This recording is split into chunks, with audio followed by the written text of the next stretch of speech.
From Benedetta Berti of the INSS, let's hit on the same issue right now, okay? Because, I will agree that, the invasion into Iraq in 2003 was most likely one of the most colossal mistakes made in Middle Eastern history. There I've said it. But if we're looking at Obama's speech last night, outlining another plan of, again, degrading, use whichever terminology you want to say, isn't there this big danger that when you go into the Middle East to try and degrade or change a certain, and prevent a foe, you then create another foe. You create more animosities. And can that even be done by the United States from the air, as outlined by President Obama yesterday? Right. I think these are two separate and very valid issues. Let's start with tackle you do something, you create another enemy. Well, that's something that, for example, has been said in the past years about the drone campaign, which has been quite effective, targeting and downgrading Al-Qaeda and its affiliates in the regions in terms of leadership, but he has, of course, created a lot of resentment on the ground. And that's an ongoing discussion. Will we get to the same problem here? Well, that is a valid criticism, but I don't think it should be at this point a reason not to do anything. Some of the criticism has been whatever you do in the Middle East ends up worse. Whatever you do in the Middle East, you end up in a quagmire, and then you're left with no action.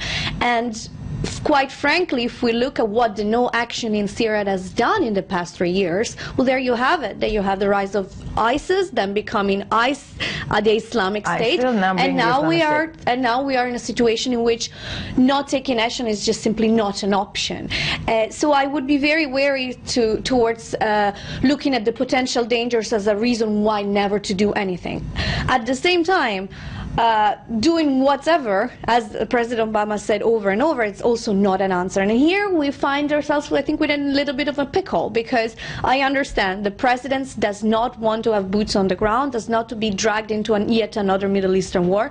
There is no support from the American people for any boots on the ground. So that's something that he has to work with. At the same time, airstrikes alone without a credible offensive operation against ISIS on the ground, both in Iraq and in Syria, it's probably not going to do the job. And that's where we find ourselves with a problem, because the Iraqi army is not really up to the job. Is there an Iraqi army? Yes. Exactly. And then we get to Syria. In Syria, he has been much more elusive here on what is going to happen in Syria. And the rise of the Islamic State started in Syria. It was the rise in Syria that galvanized Baghdadi and went then into Syria. There was, I'm not going to get into the whole internal politics, but from Jabhat al-Nusra here we have ISIS, and it started there. And there, these jihadists, between mostly ISIS, control about 30% of the country. So there has to be a strategy for Syria too. No, definitely. And I'd like to take your point about the strategy that the American President Obama spoke about just a few hours ago in that address to the nation regarding American forces. Let's hear what he promised the American people there. Increase our support to forces fighting these terrorists on the ground. In June, I deployed several hundred American service members to Iraq to assess how we can best support Iraqi security forces. Now that those teams have completed their work and Iraq has formed a government, we will send an additional 475 service members to Iraq. As I've said before, these American forces will not have a combat mission. We will not get dragged into another ground war in Iraq. But they are needed to support Iraqi and Kurdish forces with training, intelligence, and equipment. We'll increase our support.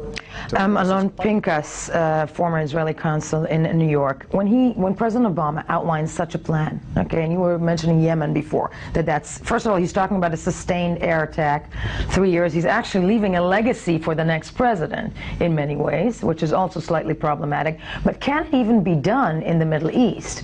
And, when we look at the forces that he's trying to, support on the ground, Kurdish Peshmerga fighters, I'm assuming, but there's also talk of Iranian fighters actually helping out in that battle. So that's basically what he's speaking about.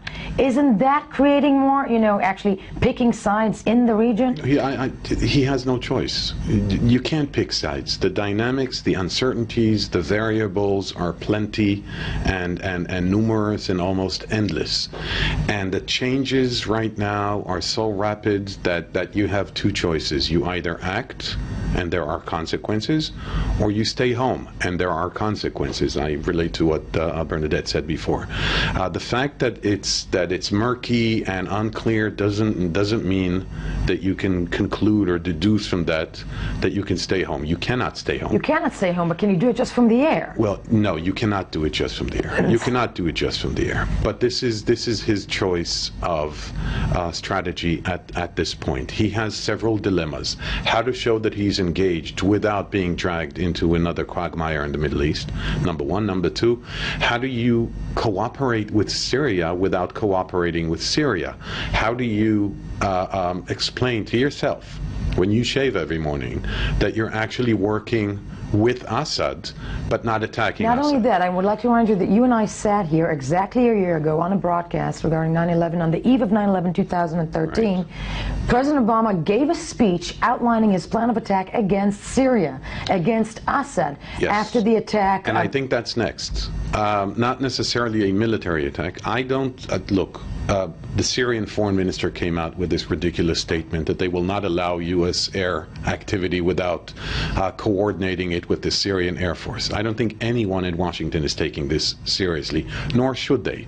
First of all, ISIL is concentrated in the northernmost part of Syria, close to the Iraqi border, which means that the extent of aerial control that the Syrians have is limited in the best case, number one. Number two, I don't think Syria, the Syrians, the Assad regime will risk confronting American jets in the air, because they will be shot down. And so I don't see, look, we've had this discussion, like you said. It's not aesthetic to say, and it's not moral to pronounce. However, the U.S., Russia, Israel have a vested interest in Assad staying in power. Yes, Assad staying in power. No, I agree with you, but that said, you know, when a year ago, there's a red line drawn, and actually, Dr. Berti, I'd like to bring you into this. A year ago, President Obama draws a red line in the sand against President Assad, and clearly right now the world understands he had to say that, he's not supporting Assad right now, but he needs him. He needs him. I'm not sure. Let me try to bring out the counterpoint to that, the counter argument.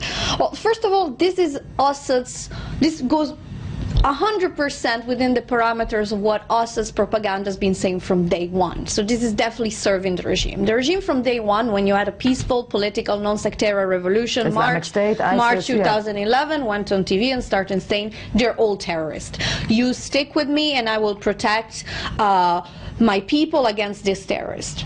So this is sort of part of his campaign. Now, how has it unfolded 3 years later? He has unfolded 3 years later that the more the civil war has prolonged and become protracted and bloody, the more this has become sort of a self-fulfilling prophecy. How is that the case? The case is that what used to be once the main rebel group fighting the Assad regime, which was the Free Syrian Army with its national coalition operating from abroad, has become one of the, I wouldn't say weakest party, but much weakened, because it's been one of the only groups not receiving training, not receiving assistance, not receiving money. So the money started flowing into Syria, mostly from the Gulf, and started helping the more radical groups, the Salafist groups, and it started to create that dynamic in which we found ourselves today, in which those factions we can actually work with have become the weakened one. And if you want to look at what's happening right now in Aleppo, then you have the Free Syrian Army fighting the Assad regime south and ISIS in the north. So they're actually waging two wars that are both something that the West should support, and that's something Obama has alluded to. He also said that he wants Congress to support any plan to train and equip the Syrian opposition. Fine, but there is someone on the ground who is fighting Assad, there is someone on the ground who is fighting ISIS. What they don't have is the means to do it effectively, and the international community should support them, as opposed to support Assad, who is the reason in the first place why we find ourselves in this situation. That's something that's often forgotten.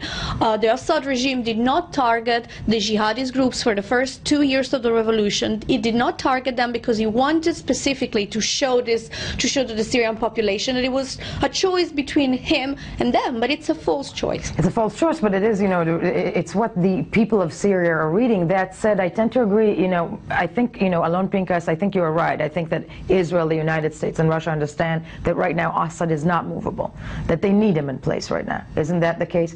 But what does that spell to the people of the Middle East? I'm talking about the Muslims of the Middle East, when a year ago there's a red line drawn in the sand and we were standing like 2 seconds before an attack against Syria, and just a year later, he's sort of, he's backtracking, he's blaming Assad, he's not going to support him, but it's clear he's staying in place. Okay. Obama's decision not to attack Syria, in hindsight, was the right decision. As a result of that decision, or concurrent with that decision, was a UN Security Council resolution to disarm Syria's chemical stockpiles. And that is a success. It's not a perfect solution, but that is a relative But Assad success. is still in place. Because no one wants him out. Because no one really wants him out. Now, Obama can look back at his critics and detractors from the last 2 years or year and a half and say, you wanted me to support the rebels? Look who the rebels are. And don't tell me that they were moderate to begin with and then they kind of mutated into ISIL. This is who they were. They were not Jeffersonian Democrats to begin with, who became Daesh or ISIL, who cut off people's ISIL, heads. Islamic State. We're now at the Islamic State. That's what they're called now, right? Formerly known as ISIL. Yeah. Well, it was Daesh, it was ISIS, it was ISIL, now it's IS, it's got all these different names. I think that, again, if he could change the wording of his statement at the time when he drew a red line relating to the use of chemical weapons, I'm sure that President Obama would have changed the wording of his statement. What about the message to the peoples of the Middle East? There are two messages here. One is, if you look at the coalition that is being formed these days, there are two coalitions here. Right. There is a symbolic political coalition that was announced at the end of the NATO summit in Newport, Wales. But that's just to show that this is a priority and that this is something being taken seriously. No one expects Polish commando forces to operate in northern Iraq, although Poland pledged its support. Right. Well, thank God for that. The second coalition is the coalition that has been formed in the last roughly 48 hours. That includes Saudi Arabia, the Gulf states, Jordan, and Turkey. The common denominator is that they are all Sunni. This is, well, you asked about the message to the people of the Middle East. Yeah. Not all Sunnis are ISIL. No, clearly. And there are many Sunnis who are willing to fight ISIL. And the United States of America, I am not standing and fighting shoulder to shoulder with the Shiite Iranians. I am putting many eggs in several baskets. Not from shoulder to shoulder, but I mean, correct me if I'm wrong, Dr. Berti, aren't the air attacks of the United States actually supporting also Iranian fighters on the ground in Iraq?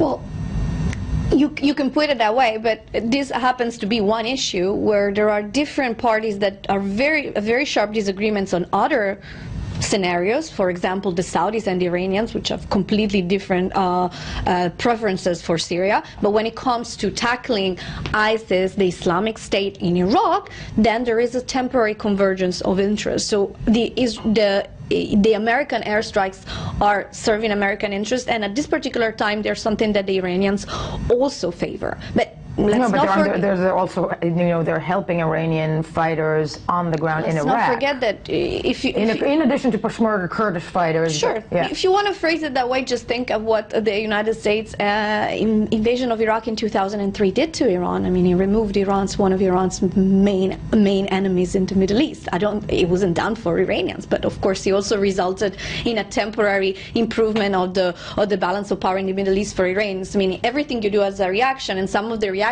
may benefit some of your political, I don't want to say foes, but the countries in the region that are not necessarily your allies. So this is one of those cases where there is a short-term convergence of interest between parties that actually have very different visions for what they want for the Middle East.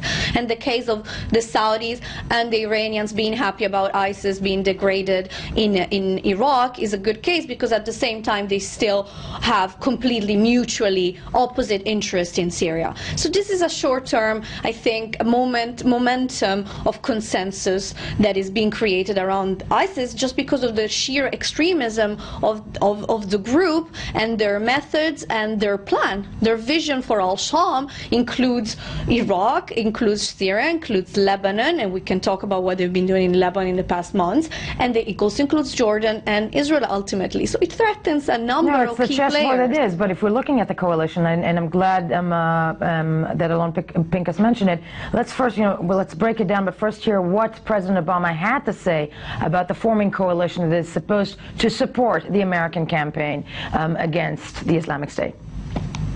But this is not our fight alone. American power can make a decisive difference, but we cannot do for Iraqis what they must do for themselves. Nor can we take the place of Arab partners in securing their region.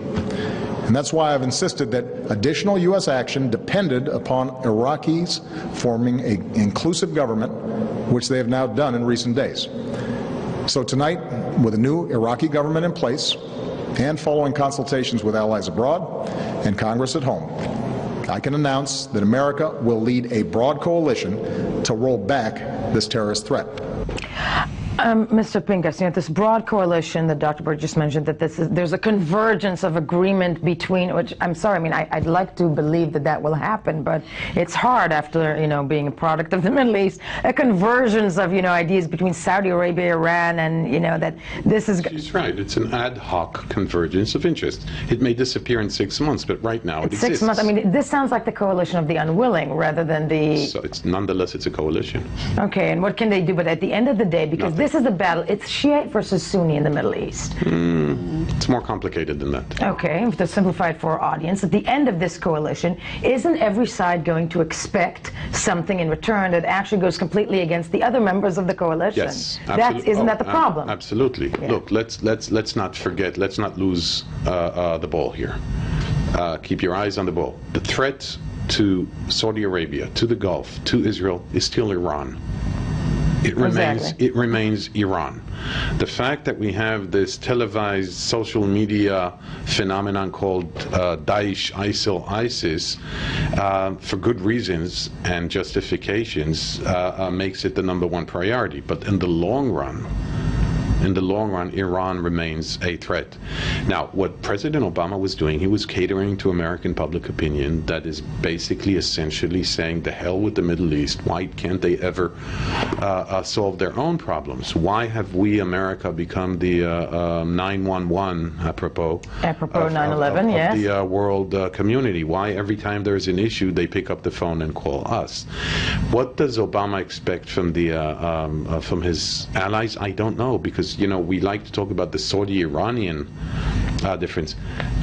A difference is putting it very mildly. There are major differences between Turkey and Saudi Arabia. And Turkey is a NATO member.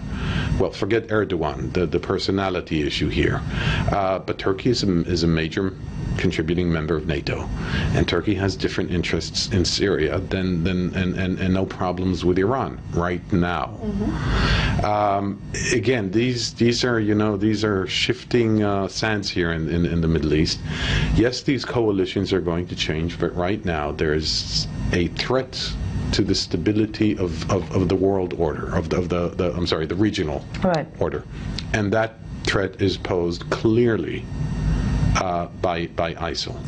There seems to be an agreement to that, but Dr. Berti, I'd like to ask you, because we are marking 9/11 today. This is 13 years to these horrific attacks, and at the end of those attacks, it feels like the United States missed an opportunity to ask a question of actually try and answer of why do they hate us so much, and take a deep look at American foreign policy leading up to those horrific attacks. I'm not pointing any fingers, but I was there, you were there. It wasn't PC to ask that question, and there were American troops and involvement on the ground in the Middle East, which created many animosities, as we discussed at the beginning of this interview.